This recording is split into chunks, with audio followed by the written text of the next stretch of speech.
Discord is a popular communication platform used by millions of people around the world. It's used by gamers, businesses, and even families to stay connected. But is it safe to be on Discord? The answer is not simple. Discord, like any online platform, comes with some risks.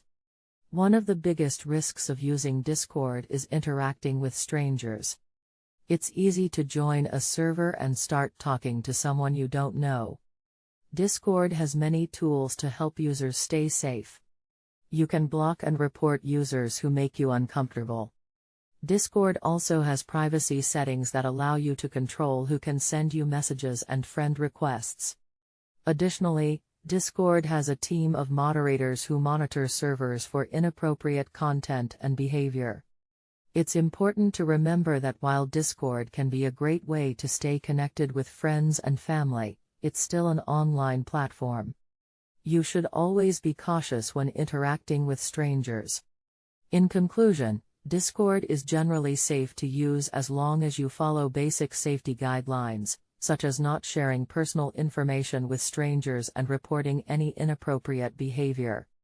By taking these steps, you can enjoy all the benefits of Discord without compromising your safety.